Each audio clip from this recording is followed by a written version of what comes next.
Hello, my dear learners. Welcome back to your English grammar class. So, in this class, we will cover a new chapter of your English grammar book. That is chapter number 23.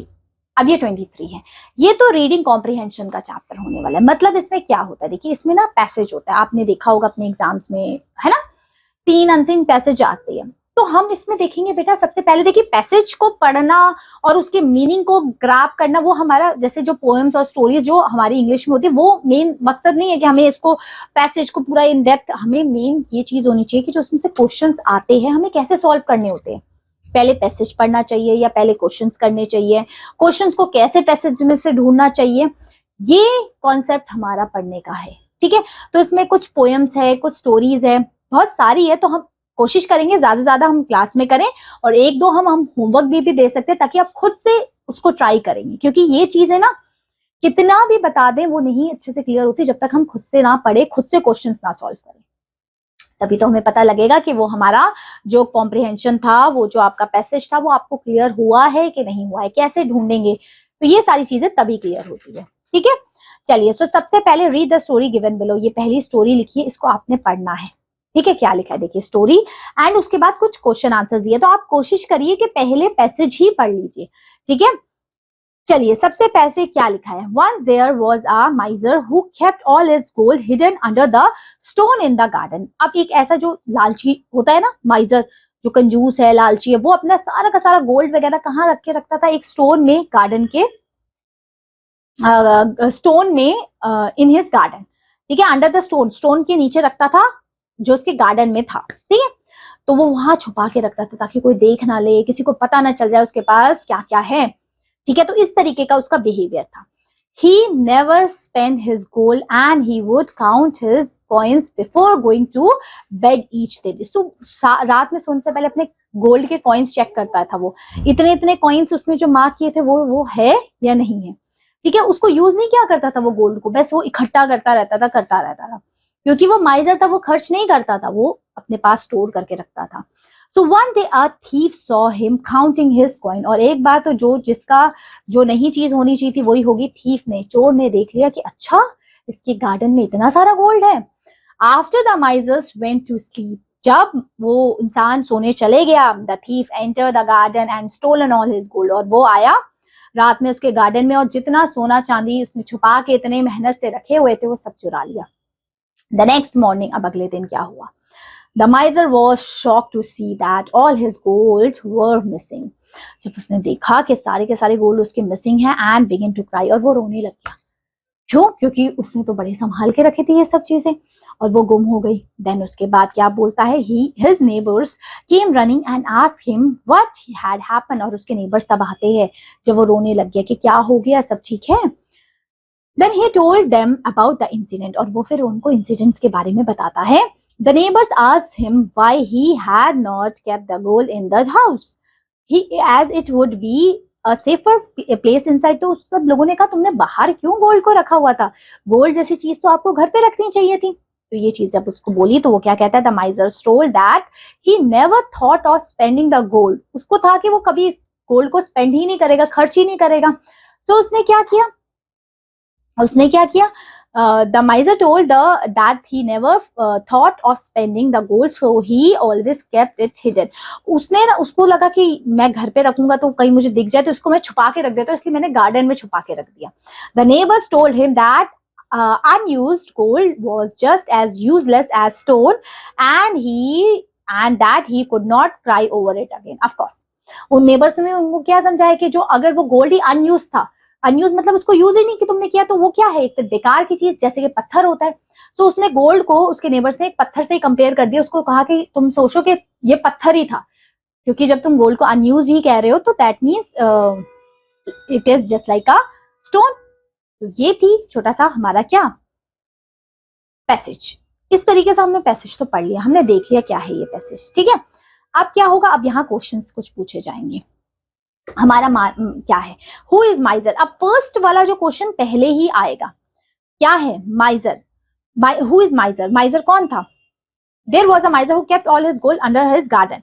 अब it is a man, okay, किसी आदमी के बारे में बात हो रही है. ठीक है, why did the माइजर do, what did माइजर do with his gold. he don't spend it, he just every day he just count it and put it under the stone. बस वो ये करता था, ठीक है। फिर क्या क्वेश्चन पूछा, what did the thief see him doing, क्या थीफ ने देख लिया, काउंटिंग देम, काउंट करते हुए देख लिया, that person is counting the gold, और ये चीज उसकी उस चोर ने देख ली। अब चोर अगर ऐसी चीज देखेगा तो छोड़ेगा तो नहीं ना। नेक्स्ट लिखा, what happened after the miser went to sleep, और जब वो सोने चले गया, then the thief came into his garden and stolen all their golds that is there in the garden, सबको चोर चोरी करके ले गया। Why did the miser start crying? Because he left, because all its gold was stolen. So that's why he is crying. Okay. Why did the neighbors ask him? क्या बोला neighbors ने उसको, बताओ क्या बोला? वो ये बोला कि just think कि आपने क्या रखा था अपने घर में, स्टोन रखा हुआ था, है ना। फिर लिखा है, why did the miser not keep his gold inside the house, घर के अंदर क्यों नहीं रखता था, क्योंकि वही चीज ये बात की है, जब वो उसके अंदर नहीं रखता तो उसने बोला कि the माइजर told that he never thought of spending the gold, so he kept it hidden, कि वो बोला कि मैं तो उसको खर्च ही नहीं करना चाहता, इसलिए मैंने इसको हिडन रख दिया था, ठीक है। What the neighbours said to the miser, last में नेबर्स ने क्या कहा, the neighbours told him that unused gold was just like useless as stone, so they said that don't cry over it, कि ये जो आपका यूजलेस गोल्ड था, जिसको आपने यूज ही नहीं किया था, अनयूज गोल्ड था, इसको आप यूजलेस स्टोन की तरह रख लो, समझ लो, ठीक है। तो ये तो हमारा खत्म हो गया।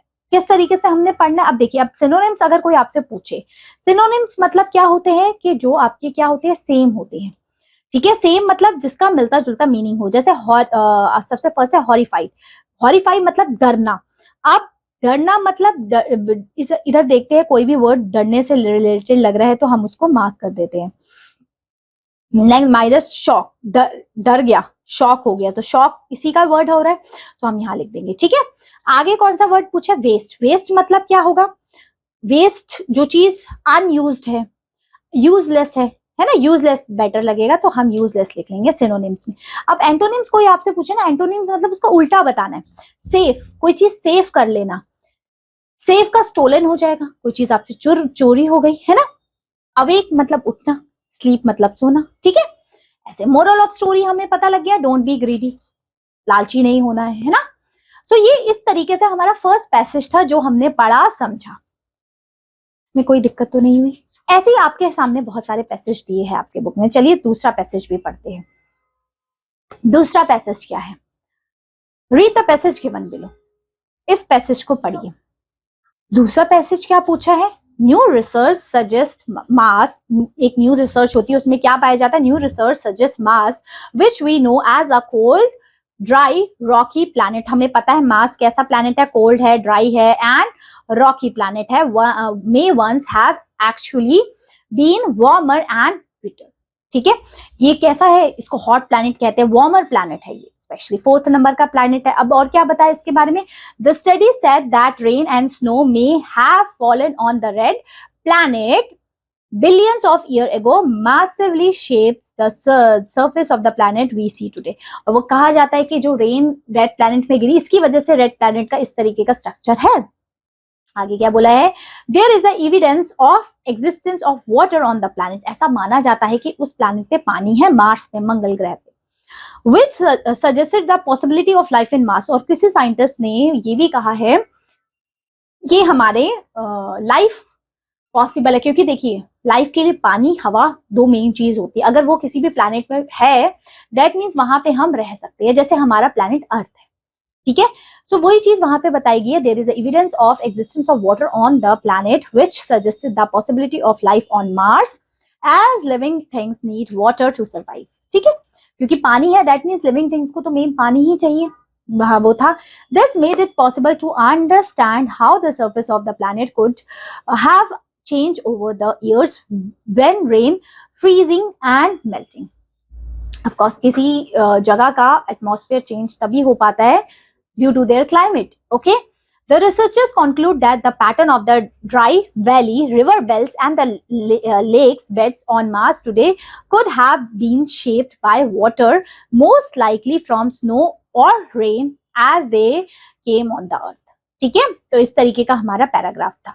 अब इसी से ही आपसे क्वेश्चंस पूछे गए हैं। देखिए, how is the mass known as the base on this characteristic, mass कैसा है, येलोइश, आपका ड्राई है, कोल्ड है, रॉकी प्लैनेट है, ये हमने पहले ही डिस्क्राइब किया है। ठीक है, shape, what shape the surface of the red planet, shape कैसी है उसकी, शेप होगी क्या, they have what see shape, देख लिखा है मैसिव शेप है उसकी, बहुत बड़ी शेप है।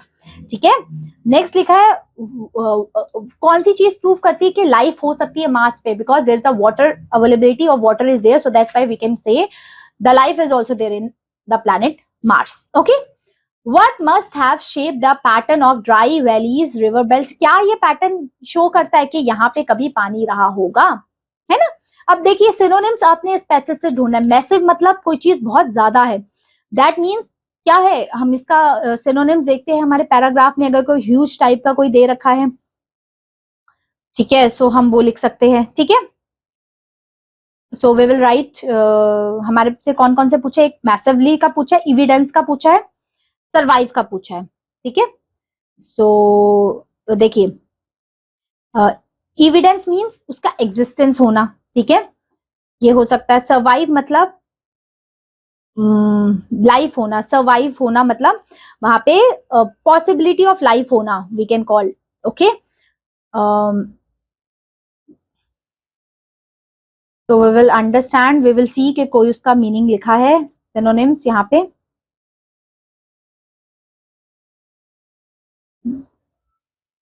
ठीक है, तो इसके मीनिंग्स तो हमारे पास क्लियर है, सो हम आपके इसके मीनिंग्स को देखते हुए यहाँ पे हम इसके क्या लिख लेंगे, सिनोनिम्स लिख लेंगे। ओके, तो आई थिंक यहाँ तक आपको कोई दिक्कत होगी नहीं, यहाँ तक चीजें समझ में आई है। ओके, अच्छा, चलिए अब आगे देखते हैं आगे क्या पूछा है। आगे भी हमारा क्या पूछा है, एक टेडपोल की, एक फ्रॉग की स्टोरी बताई गई है। ठीक है, इसको आप पढ़ सकते हैं, जैसे हमने पढ़ा, सबसे पहले स्टोरी पढ़ेंगे और फिर क्वेश्चन आंसर सॉल्व करेंगे। ठीक है, अब देखिए, अब यहाँ पे एक पोयम बोली हुई है, अब पोयम को देख लेते हैं, क्योंकि हमने चैप्टर्स तो देख लिया है, चैप्टर कैसे पढ़ना है। पोयम में देखिए क्या बोला है, विंड ओ द हिल, अब विंड के बारे में कोई पोयम बताई गई है। क्या लिखा है देखिए, no one can tell me, किसी ने मुझे नहीं बताया, नो वन नो मी, कोई मुझे नहीं जानता, किसी ने मुझे नहीं बताया। Where the wind comes from, where the wind goes, किसी ने मुझे ये नहीं बताया विंड कहाँ से आ रही है, कहाँ को जा रही है। इट्स फ्लाइंग फ्रॉम समवेयर, कहीं से तो आ रही है। As fast as it can, जितनी तेजी से वो आ सकती है उतनी तेजी से वो आती है। I could not keep up with it, मैं उसके साथ अपना कीप अप नहीं कर रख सकता। नॉट इफ आई रेन, ना तो उतनी तेज भाग सकता हूँ, ना उसका मुकाबला कर सकता हूँ, इतनी फास्ट है, इतनी पावरफुल है। But if I stop holding, but अगर मैंने वो सांस लेना स्टॉप कर दिया, the string of my kite, of course क्या होगी मेरी काइट की string, the string of my kite it would blow with the wind, अगर मैंने छोड़ दिया उसको, काइट के बारे में बात हो रही है, छोड़ दी हवा, मतलब हवा ने अगर मेरी काइट को छोड़ दिया तो वो फिर क्या करती रहेगी, उड़ती रहेगी for the day and night, पूरा दिन रात उड़ती रहेगी, अगर हवा है तो। हवा नहीं है तो कुछ नहीं हो सकता। नेक्स्ट है and then when I found it, और जब मैं देखूंगा, whenever it blew I should know that the wind had been going to there too, और मैं विंड मतलब जहां पे वो काइट जा रही है उसको देख के मैं पहचान लूंगा कि विंड कौन सी डायरेक्शन में मेरी जा रही है। नेक्स्ट लिखा है, so then I could tell them where the wind goes, but where the wind comes from nobody knows, but wind कहाँ जा रही है वो तो मैं देख लूंगा, बट कहाँ से आई थी कहाँ को जाएगी हमें नहीं पता। सो ये विंड के बारे में चैप्टर था। ठीक है, पोयम थी। अब यहाँ पे भी देखिए क्या बोला है आपसे, क्वेश्चन आंसर्स पूछे गए आपसे। व्हाट डज एनीबडी नोज, क्या नहीं, व्हाट डज नोबडी नोज, क्या नहीं पता, where the wind comes and where the winds go, ये किसी को नहीं पता। Does anybody knows where the wind comes from, no, nobody knows that. Okay, what happen the kite if no one hold it, अगर कोई hold नहीं करेगा then the kite will fly in the air day and night. Okay, what took the kite to place, the wind took that kite to that place. Okay, what does the poem tell about the wind, it is telling that we do not know where the wind comes and where the wind goes. Next, the rhyming words of this poem, nose का rhyming word क्या होगा, kite का क्या होगा, can का क्या होगा, blue का क्या होगा। देखिए सबसे पहले देखिए नोज, नोज कहाँ लिखा है हमारा, लेट्स सी, नोज का गोज हो जाएगा। ठीक है, ठीक है, आगे देखते हैं और क्या पूछा हमसे। काइट का नाइट हो जाएगा हमारा। ठीक है, आगे देखते हैं और क्या पूछा था हमसे। कैन का, है ना, हमें चैप्टर में से ही देखना है। तो कैन, सबसे पहले कैन कहाँ लिखा है वो हम देखते हैं। कैन का रैन। ओके, तो इस तरीके से हम राइमिंग वर्ड्स लिख लेंगे। अब ये पोयम आपको समझ में आई, ऐसी एक और पोयम आपके लिए दी हुई है। ठीक है, तो इसको आप पढ़ सकते हैं और यहाँ क्वेश्चन आंसर दिए, इसको आप सॉल्व कर सकते हैं। ठीक है, तो यहाँ तक कोई पिक्चर, यहाँ तक तो कोई दिक्कत नहीं है। अब देखिए यहाँ पे आपसे क्या पूछा गया है। अब जैसे ये वाला जो आपसे पैराग्राफ पूछा है ना, ये अबाउट क्या बताए, पोयम बताइए कि किस तरीके से हमें खाना चाहिए, पीना चाहिए। देखो यहाँ पे भी आपसे फिर क्वेश्चन आंसर्स ये पिक्चर के फॉर्म में पूछे हुए हैं कि मार्क करने कौन से गुड हैबिट्स है, गुड टेबल मैनर्स है और कौन सी रॉन्ग है टेबल मैनर्स, मतलब कौन सी अच्छी टेबल मैनर्स है, कौन सी अच्छी टेबल मैनर्स नहीं है, फिर आप उसमें मार्क करेंगे। तो ये हमारा रीडिंग कॉम्प्रिहेंशन चैप्टर कंप्लीट होता है। तो इसमें आपने क्या देखा कि किस तरीके से हमने चैप्टर्स को, पोएम्स को और स्टोरीज को पढ़ना है एंड क्वेश्चन आंसर्स को सॉल्व करना है। तो ये था हमारा चैप्टर। होप सो आपको क्लियर हुआ है, समझ में आया है। तो चलिए फिर अब मिलते हैं आपसे नेक्स्ट क्लास में विद अ न्यू चैप्टर। तब तक के लिए take care, have a good day, bye bye.